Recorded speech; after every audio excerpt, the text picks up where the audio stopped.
We got apparently the Unmasking Commission that was put in charge of finding out about that flurry of unmasking that happened just before the Trump administration came in, and Joe Biden unmasked, and it was all surrounded the Flynn setup at the same time. Apparently, they concluded that probe. In other words, exposing the identities of American citizens in our intelligence, in classified intelligence, which the government's not supposed to do lightly. They're not supposed to just run roughshod over your civil liberties just if you happen to have a conversation with somebody the government is spying on. So what they do is they're supposed to have this process where they very carefully decide whether or not it is worth revealing the name of a U.S. citizen. And apparently it happened over and over again with a bunch of people within the Trump campaign. They were constantly being exposed by the Obama administration to this type of treatment. And this U.S. attorney, John Bash, who Bill Barr said, hey, look into it for me. Washington Post now reporting, yep, didn't find anything. See ya. No report, nothing. So we get this out of the Washington Post. We haven't heard from Bill Barr yet, but that's what the Washington Post is telling us. Yeah, that makes me very sad. All right, Tom Fitton is joining us, president of Judicial Watch. And as I said, he has a new book out called A Republic Under Assault. Hey, Tom, good morning. Good morning. Thanks for having me, guys. And congratulations on your new assignment. You will be working with the administration. What exactly is your capacity working with the administration? Well, it's actually an independent commission for the District of Columbia that monitors the judicial ethics of the Superior Court here, which is the local court and the Court of Appeals. So it's not necessarily Judge Sullivan and company. It's other court judges that handle criminal and civil cases, kind of like state and local court judges in Virginia and Maryland, but the D.C. version of them. So we'll be making sure they're ethical and making recommendations as to whether they keep their terms once their initial terms end.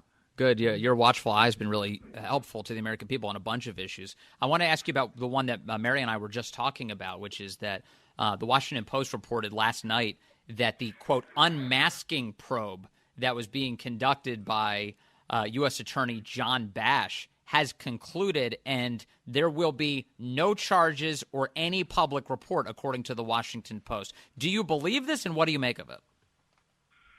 Well, I believe it and I don't believe it in the sense that if left to their druthers, they'll do nothing. I see Fox News is reporting that the Justice Department has let it be known that Bash's successor is actually continuing to look at the issue.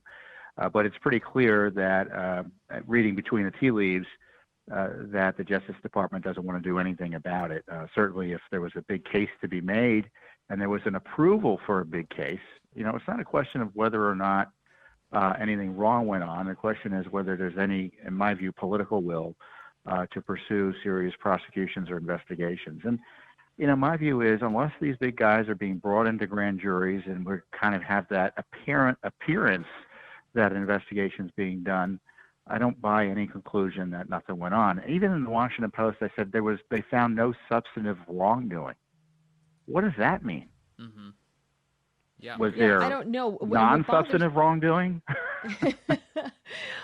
I don't know what the bar is for that, but here's the thing: shouldn't we be able to see the report? I mean, we want transparency. I would think that Bill Barr has to release this report of what they found and what they didn't find, and allow us to make that decision of what's substantive and what isn't. Well, let's say you're the target of an investigation, and they find you did nothing wrong. Well, you don't want a report out of the Justice Department saying, smearing your name, saying, well, we didn't have enough to prosecute them, but here's what we found. And isn't it interesting and salacious? My view is the Justice Department should be conducting prosecutions and criminal investigations and leave the report writing to Judicial Watch and to IGs who don't do much of anything in terms of prosecutions. We don't need a Durham report. We need prosecutions. Mm-hmm. And as I said earlier, I'm concerned that there's not even the appearance that they're doing prosecutions. And that's how you undermine confidence in the fair administration of justice, where you see the Mueller team haul everybody and their mother into proceedings, and you see a similar investigation of serious crimes by the Justice Department that had President Trump as the victim, and no one seems to face any consequence, let alone any questioning. Yeah. Tom, we'd like to get your opinion on the Supreme Court hearings that have been going on. So if you wouldn't mind staying with us, we'd appreciate that. Sure. All right. 7:42 on WMAL. where Washington comes to talk. I love our affiliate there, WMAL. 105.9 FM. You guys leading the way. WMAL. The more.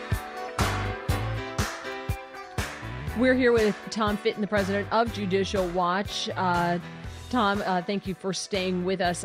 Just very quickly, because we have something else that we just broke. We didn't break it, but it just broke in the New York Post that we'd like to get to. But first, we just very quickly, what was your take on the confirmation hearing yesterday? It seemed as if the Democrats were restrained as much as they possibly can. Some of them just can't help themselves, but they were pretty restrained with Amy Coney Barrett. Yeah, relatively speaking, they had to be careful about their attacks on her faith and her family. So they avoided that and tried specifically to highlight her family. I mean, it was a political hearing, and so we saw a lot of politics. And I hope that your listeners were able to watch it. I encourage them to watch, for instance, the questioning between the opening question between Senator Graham and Judge Barrett, where she explained the constitutional originalist approach to constitutional law. And it was very educational. And this is why the left hates these debates, because it inures to the benefit of conservatives who think judges shouldn't be politicians in robes, but actually be applying the law. Yeah. Tom Fitton, have you seen this latest New York Post news about Hunter Biden this morning?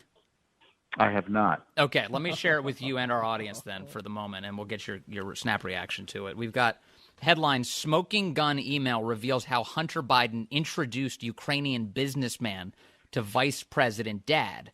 Hunter Biden introduced his father, then Vice President Joe Biden, to a top executive at a Ukrainian energy firm less than a year before the elder Biden pressured government officials in Ukraine into firing a prosecutor who was investigating the company, according to emails obtained by the Post. The never-before-revealed meeting is mentioned in a message of appreciation that Vadim Pozharsky, and I probably got that wrong, but that's the name, an advisor to the board of Burisma, allegedly sent Hunter Biden on April 17th, 2015, about a year after Hunter joined the Burisma board at a reported salary of up to $50,000 a month. Quote, "Dear Hunter, thank you for inviting me to D.C. and giving an opportunity to meet your father and spend some time together. It's really an honor and a pleasure." This guy, by the way, according to the New York Post, is Burisma's number 3 executive. And he had sent an earlier email to Hunter Biden asking for advice on how you could use your influence on behalf of Burisma. These emails, Tom, according to the New York Post, were obtained because a laptop was dropped off at a computer repair store some time ago and never retrieved.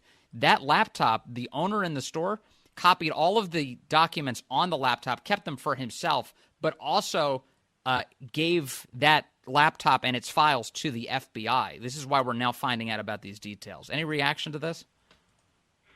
Well, my first reaction is I'm in the wrong business. I mean, this is the way Washington works for a lot of people in town. They trade on their name for their financial benefit.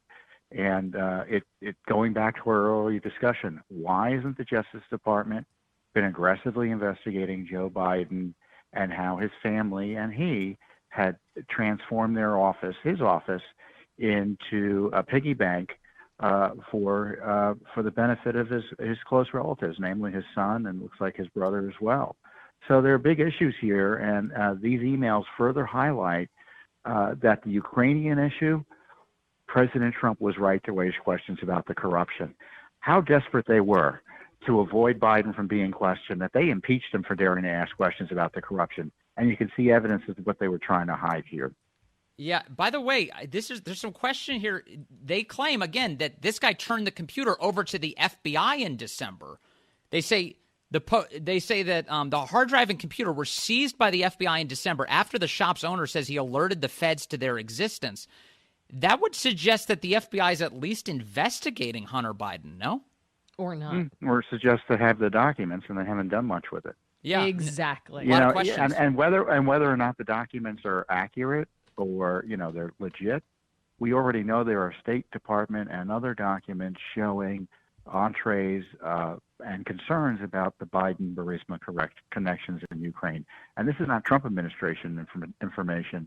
It's Obama administration information. It's fascinating. Yeah. The lack of curiosity is just amazing. Imagine if you changed the word Hunter Biden to Donald Trump Jr. and what the reaction would be right now. His presidential run would be over. But it's good to be a Democrat, to quote Chris Plant. Tom Fitton, thank you so much. Appreciate your time. You're welcome. Thank you, guys.